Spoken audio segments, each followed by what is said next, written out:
Selamat Para malam, pemirsa di Lubuk Tanah Toraja, salam dari California.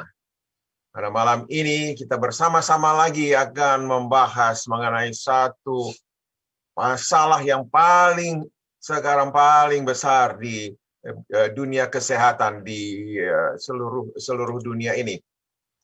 Mengapa? Oleh karena ini adalah satu masalah yang bisa mengendalikan kehidupan kita, kehidupan sehari-hari, amat lebih di dalam kegiatan kita sebagai manusia-manusia yang aktif di dalam kehidupan ini. Nah, kita lihat ini, di penyakit ini sekarang sudah merupakan wabah. Ya, memang kita sekarang ini ya takut oleh karena wabah COVID, virus corona. Tapi diabetes ini masalahnya ya meliputi seluruh dunia dan sudah beberapa tahun terjadi. Ya, ini sudah masalahnya juga bagi mereka di dalam yang hidup apabila bertambah ya mereka punya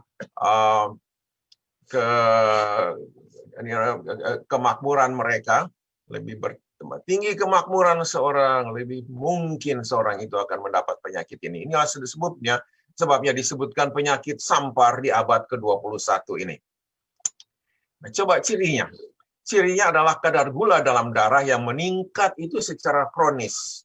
Nah, artinya ini sudah lama, ya bukan hanya baru terjadi, tapi sudah lama. Nah, di dalam diabetes ini ada dua tipenya. Ya, yang pertama ini adalah penyakit kekurangan insulin dan kelenjar pankreas di tubuh ini tidak menghasilkan cukup insulin. Tetapi ini hanya sedikit saja.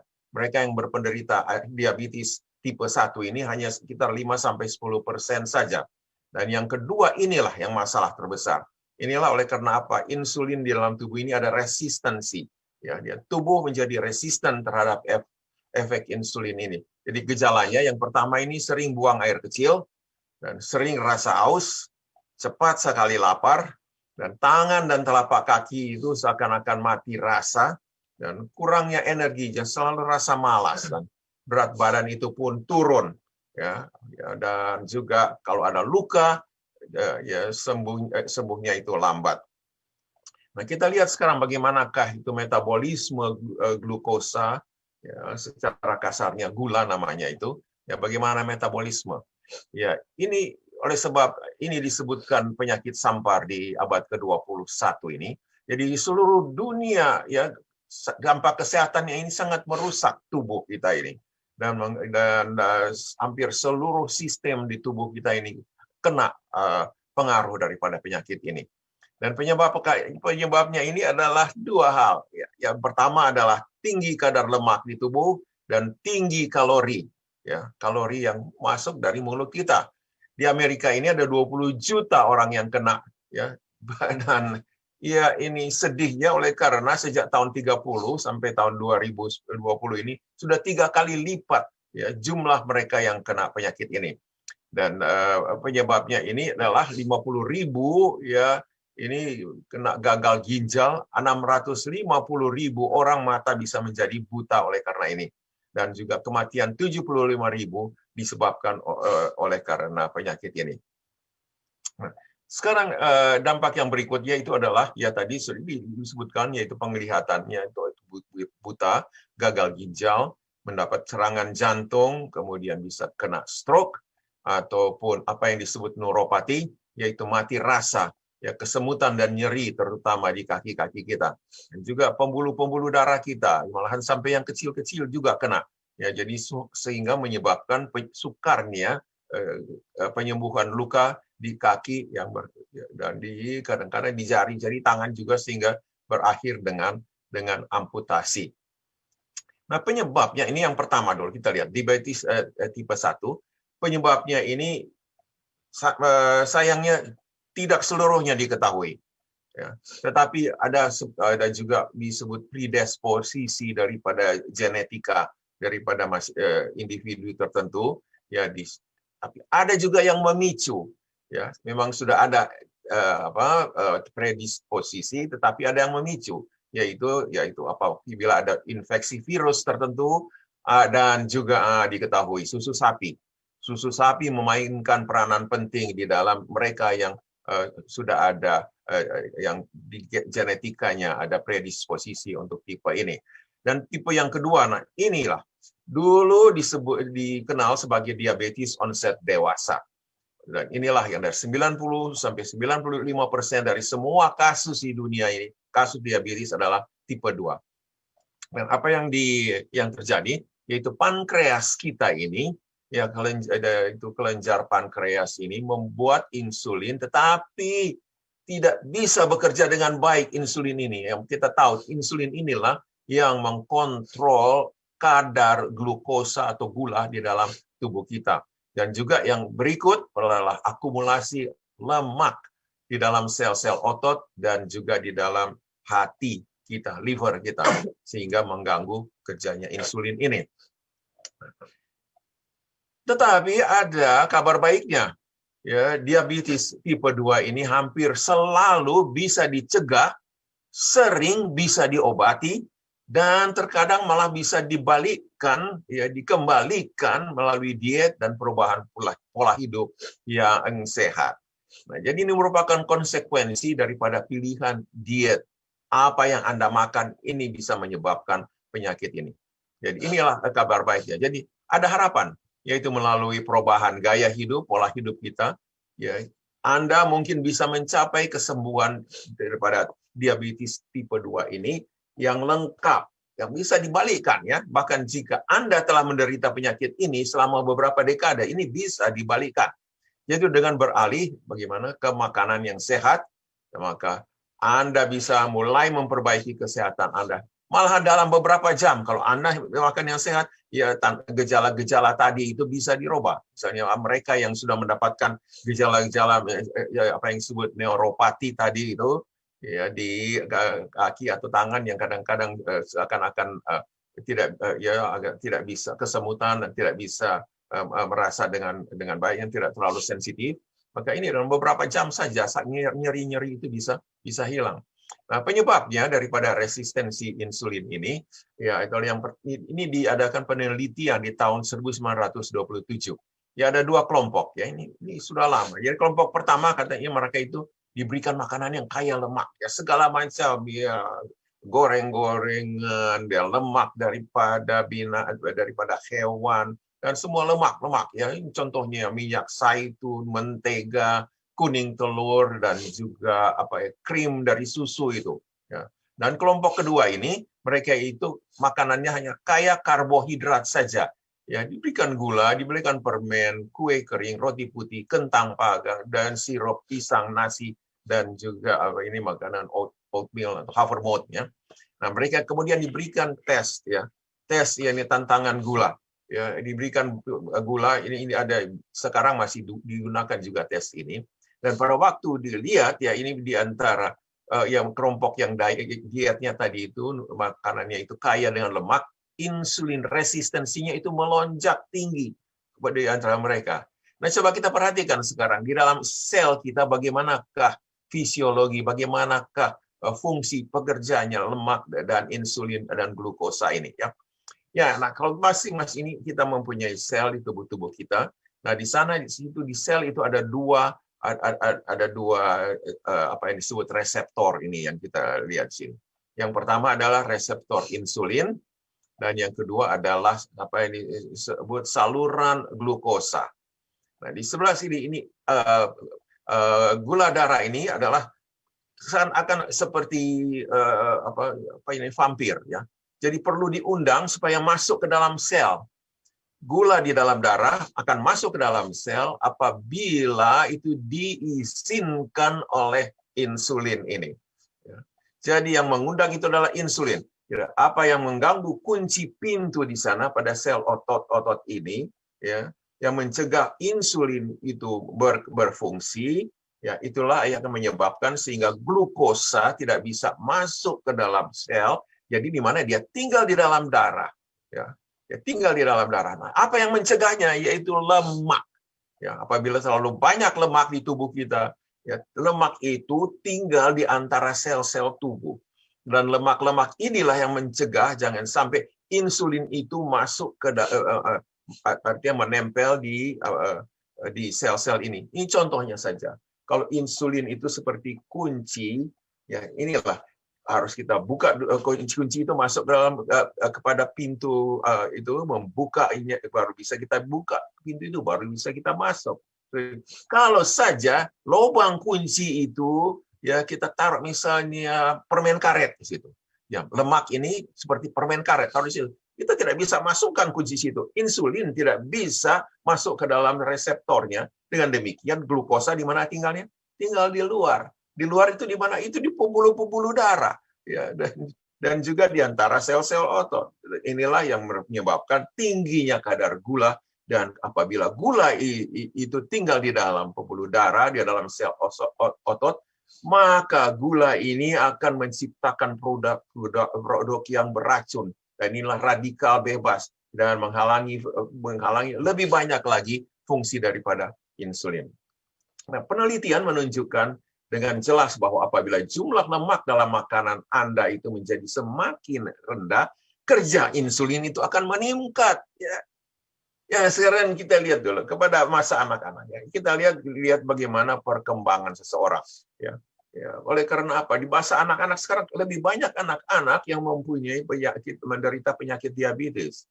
Ya. Jadi dan juga mereka itu biasanya mereka yang gemuk, yang menderita obesitas. Ya, dan inilah yang menjadi. Nah, ini sekarang ada ketua daripada Departemen Gizi di Loma Linda University ini.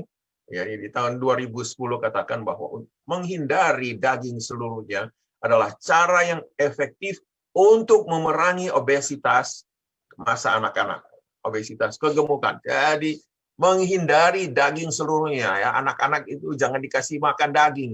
Ya, kalau tidak mau mereka itu akan menderita diabetes nanti di kemudian hari. Nah, ada satu studi di populasi orang yang makan makanan yang berbasis tanaman saja secara konsisten itu lebih langsing daripada mereka yang makan daging. Nah, saudara, bapak, ibu, kalau mau langsing, tidak mau gemuk, makanlah makanan yang berbasis tanaman. Ya. Nah, kemudian orang katakan kalau saya makan makanan asal tanaman akan kurang protein, akan pertumbuhan anak itu akan terhambat.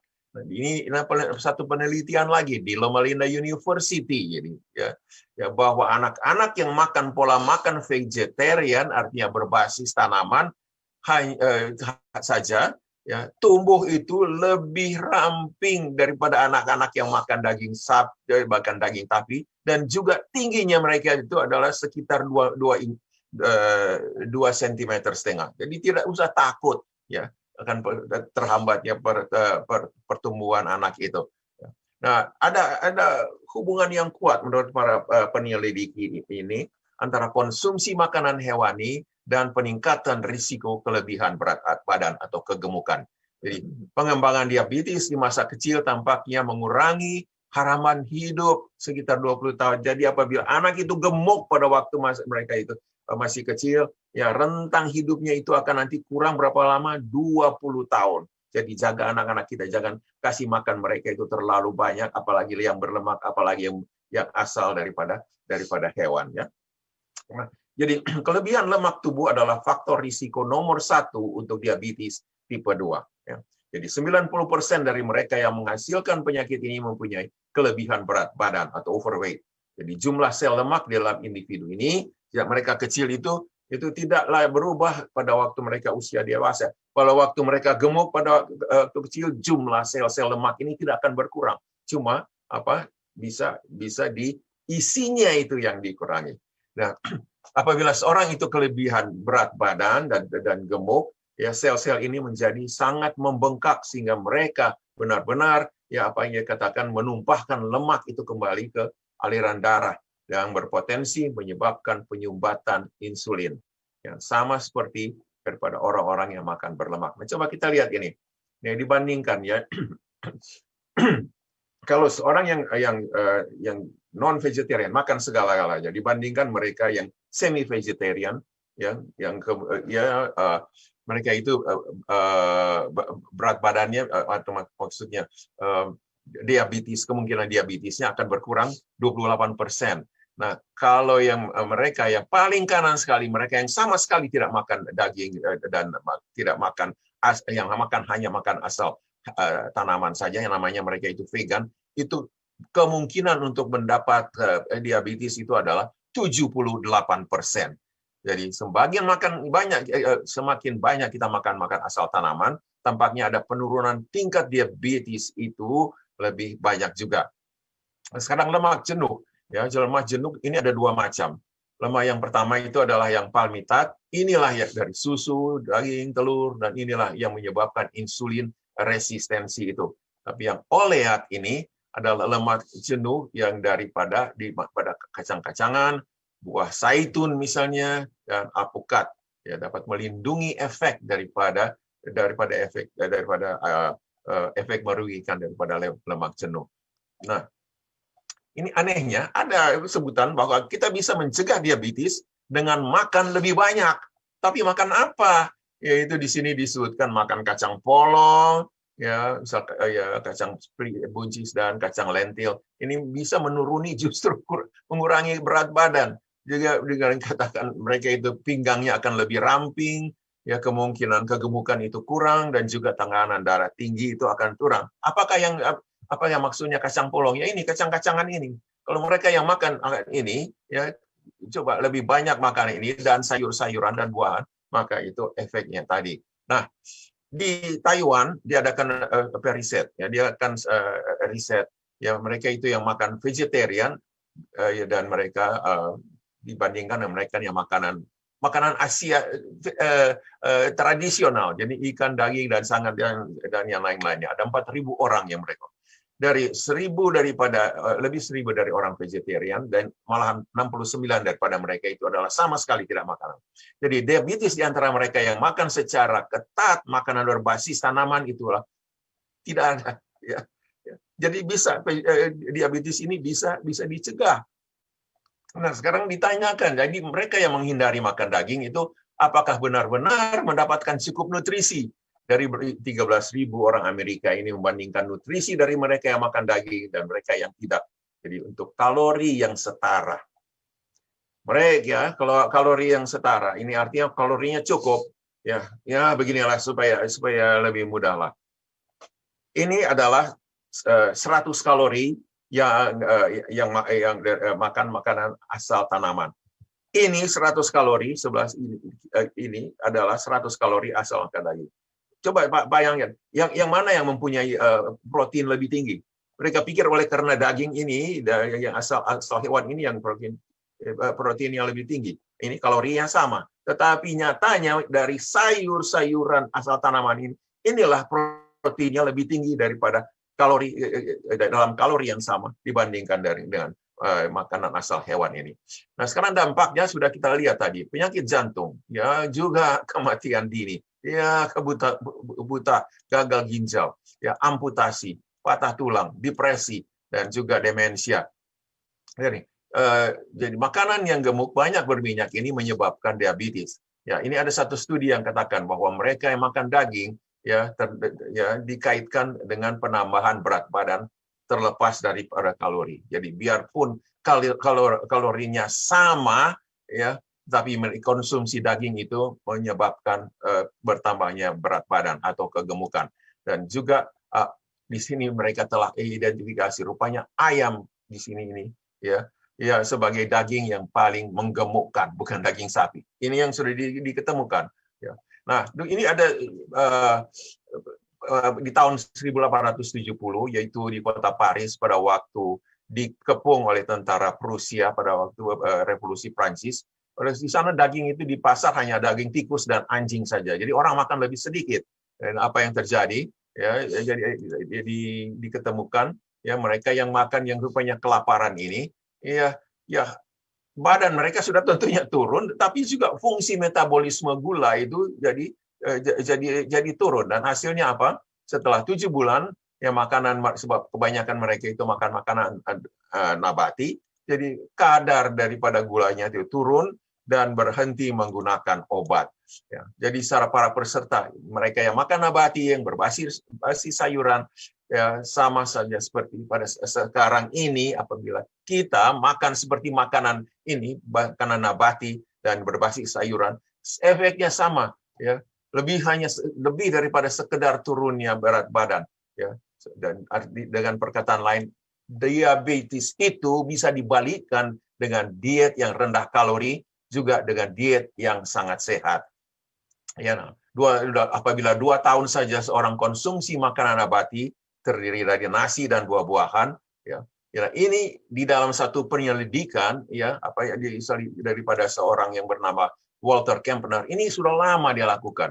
Ini seorang ahli mata, dia lihat ini mata mereka yang berpenderita diabetes, tapi apabila dimakan hanya makan saja karbohidrat dan sayur-sayuran, ini terjadinya jadi normal kembali. Jadi sesudah 2 tahun menjalani programnya ini, makan nasi dan buah-buahan, ya risiko untuk diabetesnya itu turun. Jadi konklusinya, diabetes tipe 2 ini dapat dicegah, dapat dihentikan, bahkan dibalikan dengan makanan yang sehat. Nah, makanan yang sehat itu apa? Ya, makanan asal nabati, asal tanaman, yaitu sayur-sayuran yang hijau, buah-buahan, kacang-kacangan, ya kacang kenari, mente, walnut, pekan, almond. Tapi ini kacang-kacangan yang seperti ini. Ingat, makan jangan terlalu banyak kacangnya. Lebih banyak sayur dan buahnya. Dan juga kalau ini kacang polong, kacang hijau, kacang merah juga. Ya, itulah yang kalau saudara gunakan ini gantinya nasi akan membantu untuk mengatasi dan malahan membalikkan penyakit diabetes ini. Jadi, semoga dengan pertolongan Tuhan kita dapat mencegah, memperbaiki, dan juga membalikkan penyakit ini, penyakit sampar di abad ke-21. Terima kasih. Terima kasih Dr. Inyo untuk pelajaran kesehatan yang luar biasa. Jadi untuk siapa saja di ruang Zoom maupun di Facebook yang suka makan sayur-sayuran, buah-buahan, kacang-kacangan, jangan minder sama yang makan daging. Anda lebih sehat. Maka tadi malah Dr. Inyo bilang 20 tahun umurnya bisa lebih panjang daripada yang suka makan daging.